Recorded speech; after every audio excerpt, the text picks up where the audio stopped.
Uh, so what we have here is a old capital which is in the ruins right now, and it's been one of the most visited historical site in India.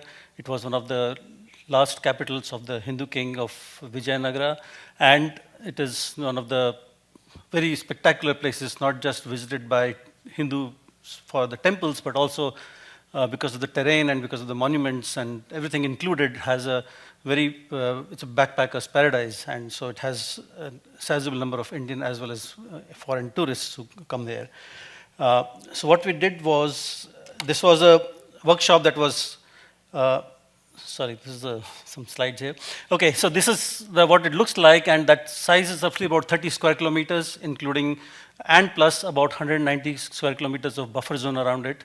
So there are temples, there are rocks around it. It's beautiful, spectacular site. I have to admit that I haven't been there, but it's one of my father's favorite place to do watercolors. So this also had an extensive irrigation system, which was it was actually a whole city, which had at one point had 500,000 people living there, and was the second largest city after Beijing in 1500s. And so it had extensive irrigation networks, water harvesting systems, and that was the one that completely ran on the gravity system. It's also next to this famous river called Tungabhadra, which runs just around the edge of the northern edge of the city. So what we actually did was, this was a workshop that was managed by Rishi and Carl from London at University College, UCL, and I was at Davis, and there's a whole team of 30 plus people, which included sociologists, hydrologists, had people from Archaeological Survey of India, who are the ones who manage the World Heritage Sites, and a lot of people who work on the livelihood issues, tourism, and it was managed by a landscape architect called Mohan, and he runs a firm called Integrated Design Management Systems.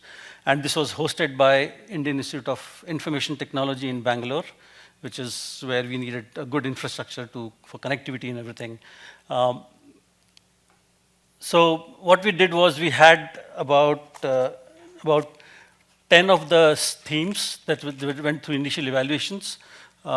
Surya Prakash from World Resources Institute helped them put together the whole base maps and the data, preparation of the base data.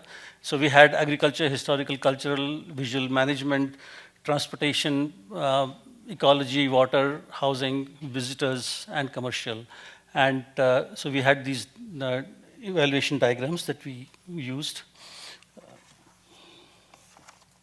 So this was the first initial evaluation model overlaid. The one that you see in the middle, that dark area, is the constraints that you don't need to touch, and you can't touch there, and it's very well protected. So these are the ones that are turned on as transportation, housing, visitors, commercial, and constraints on that.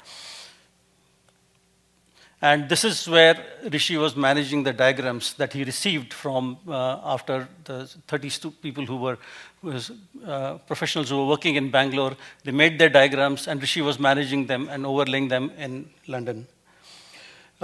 These are the different diagrams that different teams selected: agriculture, historical, cultural, visual management team. I was part of the visual management team, and I was actually conversing with students over there and people over there on WhatsApp, and we were trying to use phones, and this Skype was going on, and while Rishi was actually managing this whole thing in London.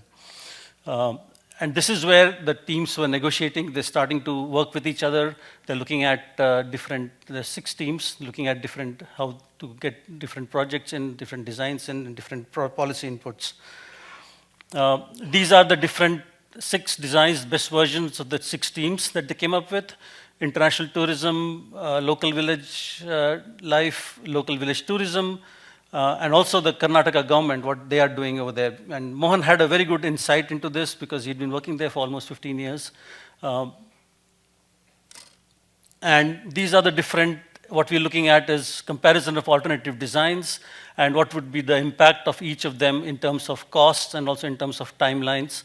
We were looking at all these same designs. And as you can see, there was not much of a, not much of a agreement on these things. And so we had several different overlaps by different teams. And this is what made it a little difficult.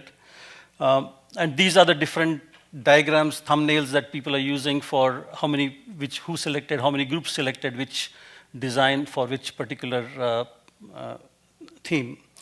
And this is what only thing that we agreed on, and that's what made it a very interesting thing, because then we had to get into a point where we had to get into negotiation. And this is where Carl got them both together, both the two teams together, and they were actually discussing, and he was managing the negotiation from London. And this is what the two designs, what we compared with. And as you move around, you can see that there were main things that everybody agreed on was that these rivers needs to be protected and some tourism needs to be developed, and ecologically the landscape needs to be conserved. These are when you get into the filtered by systems, we look at the different areas that would be going and being developed around, and this is again a comparison. And this is again as seen in London on Rishi's screen, and then this is what was the final design that came up with, and I think we should leave it at that, right? That's the final design. Okay, thank you.